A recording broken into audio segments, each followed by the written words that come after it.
नमस्कार दोस्तों, मैं कविता मौर्य।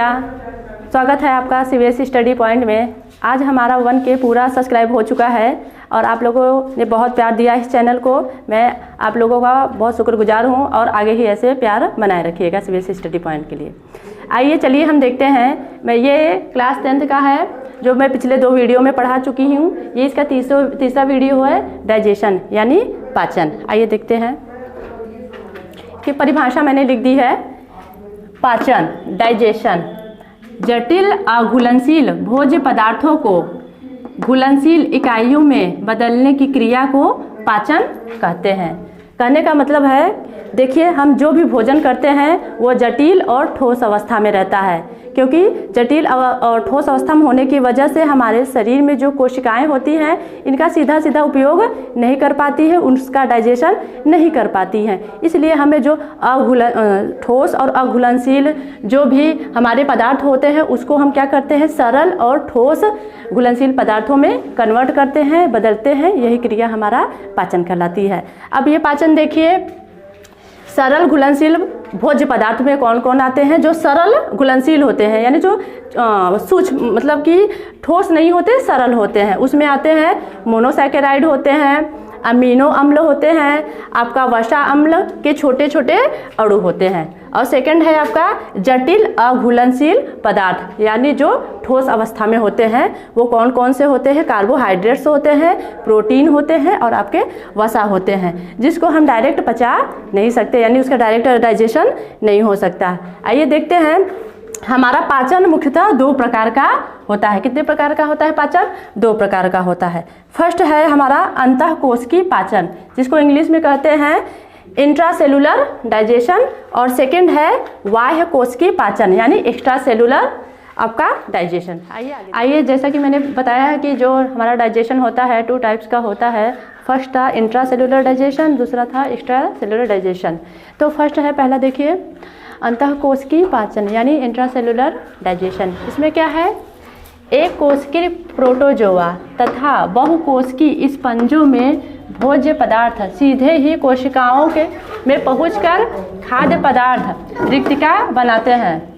खाद्य रिक्तिका में भोजन के पाचन को अंतःकोशिकीय पाचन कहते हैं। कहने का मतलब ये है कि जितने भी फाइलम प्रोटोजोआ के जो एनिमल होते हैं वो यूनिसेलुलर होते हैं, यानी कि एक कोशिकीय होते हैं। वो जब भोजन को ग्रहण करते हैं तो उनके सेल्स में जो भोजन के टुकड़े होते हैं डायरेक्ट जाके सेल्स में चले जाते हैं, और वहीं जाने पर सेल्स में जाने के बाद वहाँ पे एक एंजाइम सिक्रीट होता है, जिससे क्या होता है, भोजन का डाइजेशन होता है। भोजन का डाइजेशन होने के बाद उसमें जो भी न्यूट्रिशन मिलता है वो जीव द्रव्य में क्या होता है, विलीन हो जाता है। विलीन होने के बाद उससे जो एनर्जी मिलती है वो क्या कहलाती है, वही डाइजेशन कहलाती है। और इस प्रकार का जो डाइजेशन है वो कहलाता है इंट्रासेलुलर डाइजेशन। आइए देखते हैं, जो दूसरा डाइजेशन है वो है बाह्य कोशिकीय पाचन यानी एक्स्ट्रा सेलुलर डाइजेशन। इसमें क्या होता है, देखिए, उच्च श्रेणी के जंतु, जो उच्च श्रेणी के जो जंतु होते हैं उनमें जो पाचन होता है वो आहार नाल के द्वारा होता है। उस आहार नाल में क्या होता है कि जो कोशिकाएं होती हैं उन कोशिकाओं से स्रावित पाचक एंजाइम सिक्रीट होते हैं जो भोजन को आसानी से डाइजेस्ट कर देते हैं। ठीक है, तो ये आपका क्या कहलाता है, एक्स्ट्रा सेलुलर डाइजेशन। आप लोग वीडियो को स्क्रीनशॉट ले लीजिए, फिर आगे हम बताते हैं।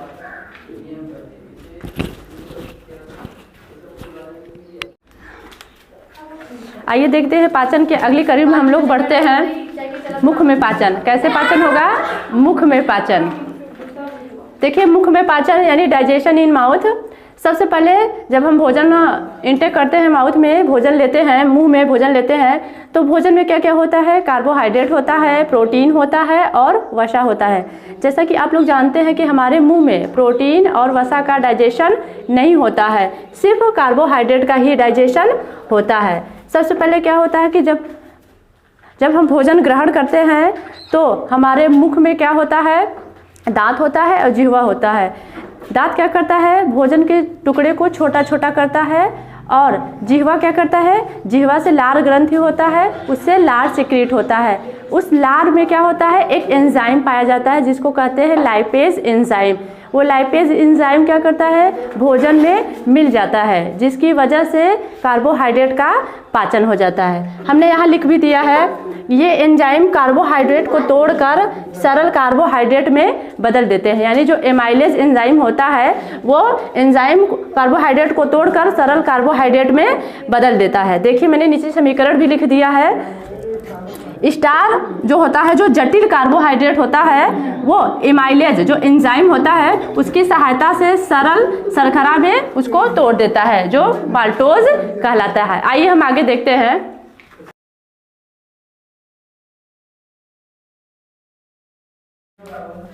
आइए, हमने जैसा कि देखा कि जो मुख में पाचन होता है, जैसे कि हम लोग भोजन लेते हैं, जब भी भोजन लेते हैं, चाहे एनिमल हो गया, ह्यूमन हो गया, जो एनिमल होता है वो भी भोजन लेता है तो क्या करता है, सबसे पहले भोजन को अपने माउथ में लेता है, जो कि आप लोग जानते हैं कि भोजन का जो पाचन है मुख से ही शुरू हो जाता है, और मुख में पूरा उसका पाचन भी नहीं होता, थोड़ा बहुत पाचन हो जाता है और बाकी आगे आने पे पाचन होता है।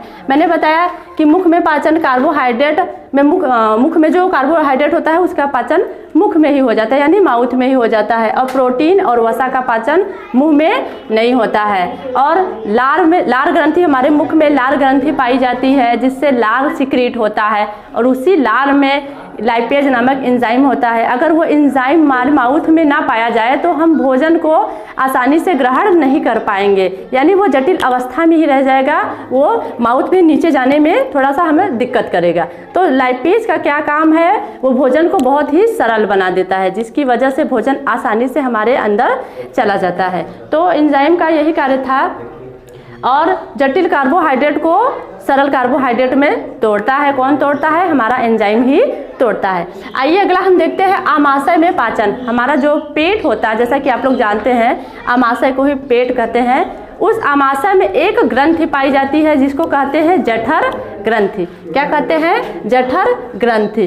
और उस जठर ग्रंथि से 3 प्रकार के एंजाइम निकलते हैं। हमारे पेट में जो ग्रंथि पाए जाते हैं उसमें 3 प्रकार के एंजाइम निकलते हैं। पहले एंजाइम का नाम है पेप्सिन, दूसरे एंजाइम का नाम है HCl यानी हाइड्रोक्लोरिक अम्ल, और तीसरे एंजाइम का नाम है श्लेष्मा। अब पेप्सिन का कार्य क्या होता है, ये आमाशय में पेप्सिन का काम होता है कि आमाशय में प्रोटीन का पाचन करवाता है।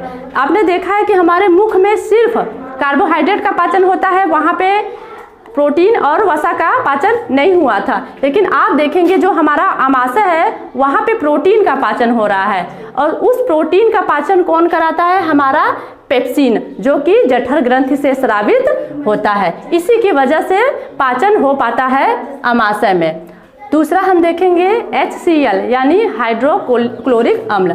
हाइड्रोक्लोरिक अम्ल का काम ये होता है कि ये पेट में जो जो आमाशय होता है वो भोजन के माध्यम को क्या करता है, अम्लीय बनाता है। अगर हाइड्रोक्लोरिक अम्ल भोजन के माध्यम को अम्लीय नहीं बनाएगा तो उसमें आमाशय में जो पेप्सिन होता है वो अपना कार्य अच्छे से नहीं कर पाएगा। इसी वजह से हाइड्रोक्लोरिक अम्ल क्या करता है, भोजन के माध्यम को अम्लीय बना देता है। और हाइड्रोक्लोरिक अम्ल का एक काम ये भी है कि वो डाइजेशन में पूरी तरह से मदद करता है, उसको पचाने में, भोजन को पचाने में पूरी तरीके से मदद करता है।